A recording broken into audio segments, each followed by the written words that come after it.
Good morning. Sun's shining, clear skies on the banks of Lake Sakakawea. Took me freaking darn near 2 hours yesterday evening to locate this campsite, and which I don't mind. It's just that 2 hours I could have been driving eastward and making headway. They call this Lake Sakakawea, but it's actually the Missouri River. It's this great big wide stretch of the Missouri River. And what's crazy is this river goes and runs nearly the whole stretch of the North Dakota state. It kind of bisects it in a way. So anyways, it's been good. It's a nice restful camp.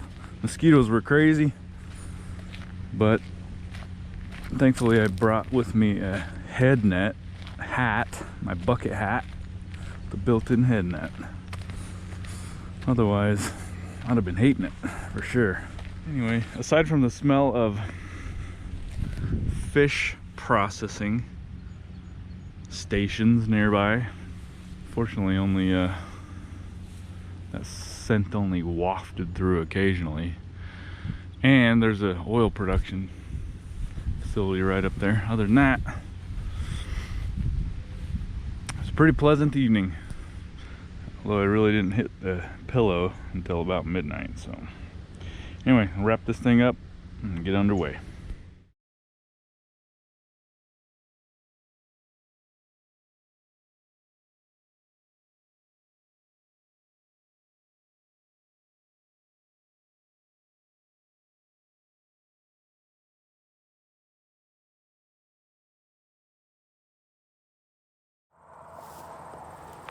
And there you have it, folks. We have entered savage mode for sure. It's actually been a completely pleasant section of the trip here. It's almost daylight we got left. Sun at my back. Cruising down the country roads at 75 miles an hour. Can't beat it. Pretty freaking sweet. Pretty sweet. Man, you guys, I just had to pull over and stop because it's just too cool. You got the combine going, running over there. His buddy's behind him. Look at this combine. That is awesome. Just look at him go, and he's got a buddy behind him. There's he right there.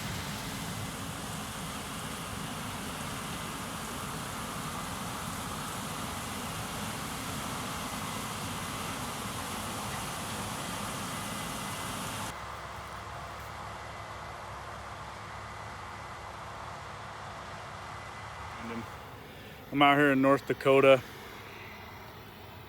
on this beautiful country road, and about 40 miles behind me, 30 miles behind me is the Little Missouri River National Grassland, and I drove through that for 30 or 40 miles, and so beautiful. Just not a blade of grass touched by the hand of man.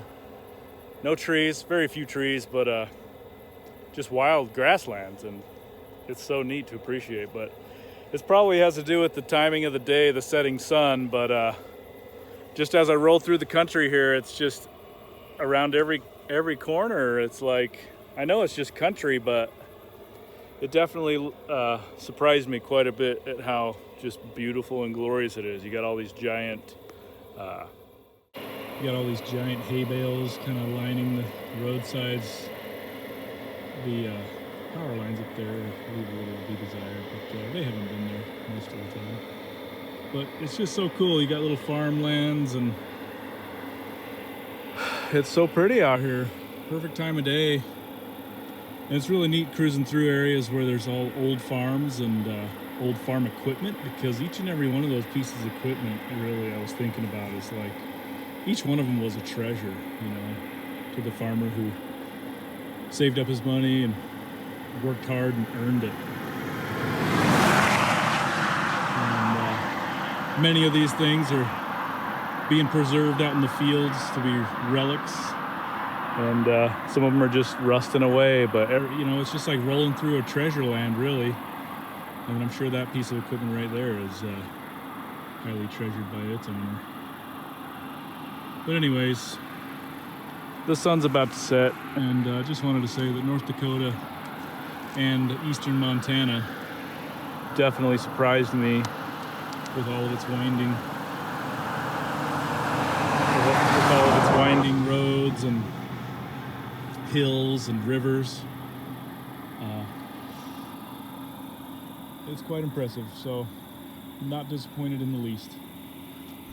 Well, here we are. A tiny little place called St. Thomas, North Dakota. Haven't quite crossed the bridge yet to get into Minnesota yet. Man, mandatory brake stop here. Been putting miles down for sure. And this is just about the last stop before my destination, so probably do one more stop to get fuel. We're within about 150 miles of Baudette, Minnesota. It has been a haul. My word, it has been a haul. I feel bad thinking how many insects I've annihilated. Oh, check out this janky bench. These are some huge trees. I would guess they're cottonwoods, but I don't know for sure. Cottonwoods are the only kind of trees that get that big where I live. They look like this. So. Oh man, all I was hoping for was a bench to lay down on.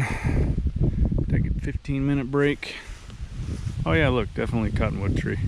There you go, cottonwoods. Oh boy. So last night's camp was pretty decent. Like I said, it took me two hours to find that camp. I pulled off the highway there at Sakakawea Lake, and I searched in and out, high and low, could not find a spot. Okay, so the story with the campsite actually, which will bring me to my next point about getting back to the fact that I prefer to not pay for campsites. I mean, I could get on a soapbox and go on and on for a long time about why I don't like paying for campsites, but to focus here, well, case in point was last night. Crossed that bridge, crossed the river, pretty awesome, and there was a campground, more like a public use boat dock, boat ramp launch area with campsites with lots of RVs and boats in there. Of course I rolled in there after dark, but the kiosk said, you know, $15 for tents, which isn't too terrible, but I said, you know, let me go see what else I can find and I'll come back here. So after checking all of those spots out in that campsite, in that campground, I was like, none of them are very good. Okay, so let me leave. Cruise back down, cross the bridge, retracing my steps, and over there's the casino, the Bears, 3 Bears, something like 4 Bears casino. So I'm looking on Google Maps, satellite imagery, and I had scouted all these areas actually before I even left Utah. I wasn't sure where exactly I would end up, but this was one of the areas I was looking at. So I recalled that, oh yeah, there's that huge camping area. So I pull in behind the casino, follow the signs to the camping, and there must have been about 15 acres worth of campsites, and RVs, several tents, but it was pretty quiet. There weren't a whole lot of people, and so I ended up going the wrong way down this road. It's a backwards loop, and then I crisscross over, and then I end up rolling up behind the security truck, pickup truck. He was cruising, so I flashed him down. I was like, hey man, is it a problem if I camp here somewhere? And he's like, well, if you don't have reservations with the marina, that's what it is, marina, boat marina for the casino. If you don't have reservations for the marina, I'm not sure that you'd be able to get them right now. And it was 11 p.m. probably. So I was like, okay, well, all I really need is just a tree to hang my hammock up and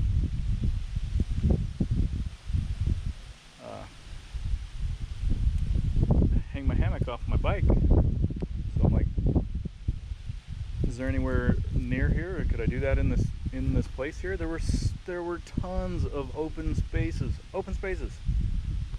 The park, like I said, 15 acres. There were probably about 25% full. Partly I wish that I hadn't even seen the security guy and I just snuck off and scored a tree, but I didn't want any troubles, so I flashed him down, asked him, and he's like, no. So he's like, let me radio it in and ask if there's anything I can do for you. I was like, okay. So he gets a return call on his radio, and they're just like, nope, sorry, if he doesn't have reservations for the marina, then he can't camp here. I'm like, what are you talking about? There's freaking 15 acres and nothing but space everywhere. I've been on the road for 12 hours, more than 12 hours at this point. I just need a place to rest. Anyway, I didn't tell him all that, but I said, okay, so is there anywhere that you can think of that's nearby here that I could pitch a tent or pitch a hammock? And he's scratching his head. He's like, no, man, I can't think of anywhere. I was like, okay. Well, that's pretty hard to believe. So, I motor back out of the freaking marina campgrounds area. I mean, I would have probably paid a reasonable fee. I cross back over the bridge, go back down into that first campground area. I motor all through there, and I cannot find a single place that would have been suitable for me to hang up my hammock, nor a place to register or pay 15 bucks. So I was like, holy crap. I said, okay, there's one more road that I just passed after the bridge that I'm gonna backtrack up, cruise down the road.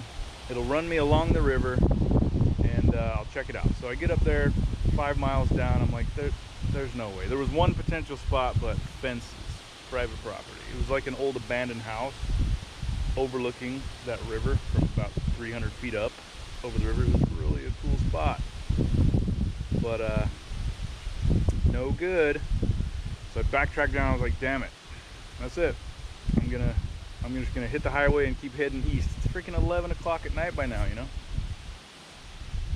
And I get just east of the river about 5 miles, and I pull off into the little town of Newtown, and just pull off there at the service station and bust out the Google Maps once again, satellite imagery, and looking, scouring the river edges, and I came across that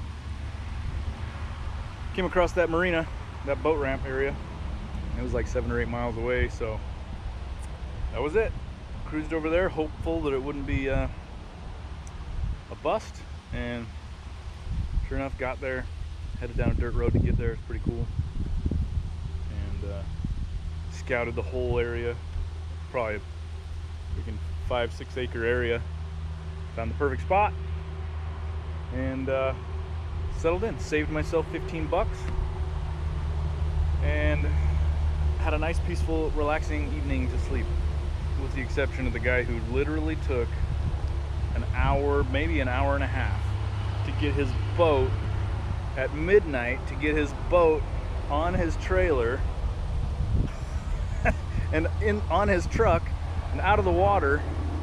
Holy Lord. Meanwhile, he's like yelling at his 7-year-old, 8-year-old daughter and his wife. They're going off, and they're at freaking midnight out coming back from fishing. But anyway, keeping me up. I was like, dude, how long are these people gonna take? Anyway, just another typical case of why I don't pay for campsites, because they suck. Which reminds me of the most recent trip up to the Sawtooth. Head up to the Sawtooth for camping out in the Subaru with the wife and a couple of the kids.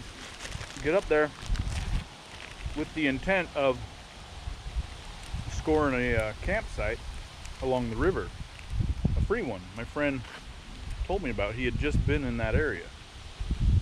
So we get up there. It's, of course, freaking middle of the night. as usual.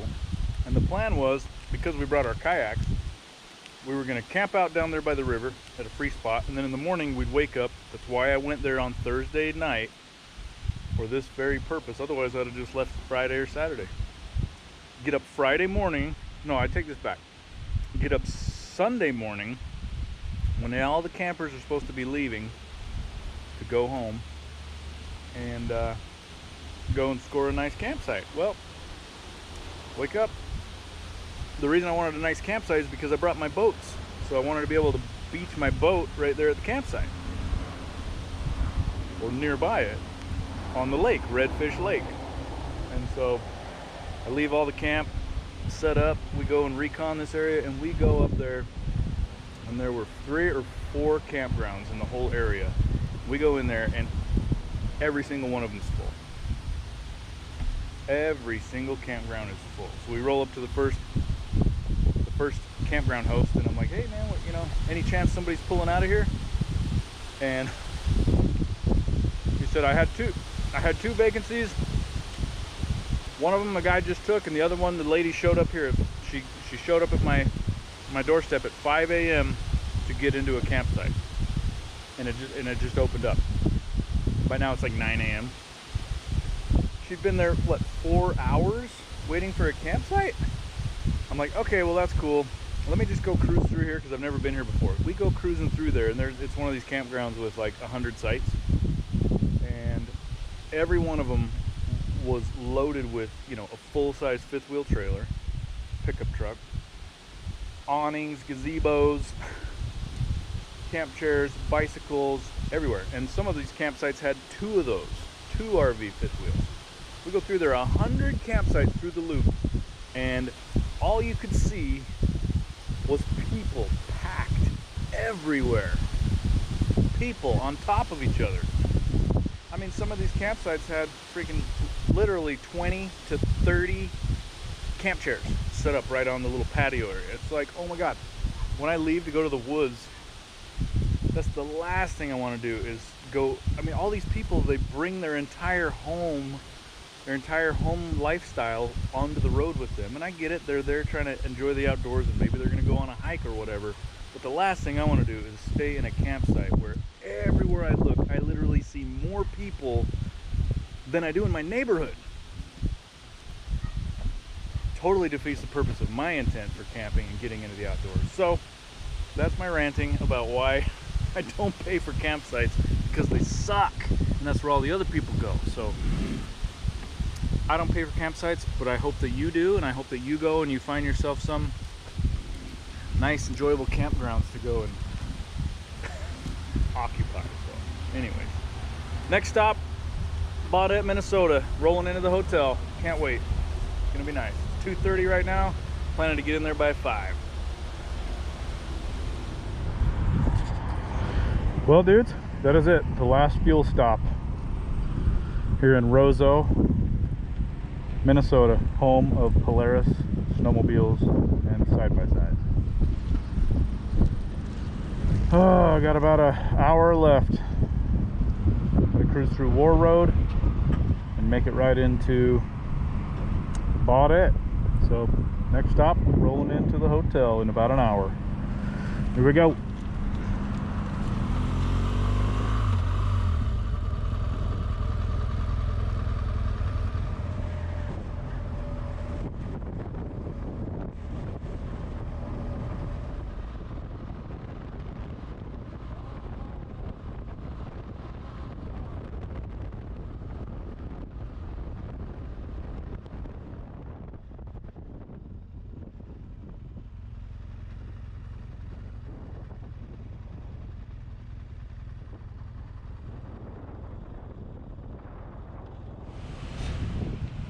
Made it.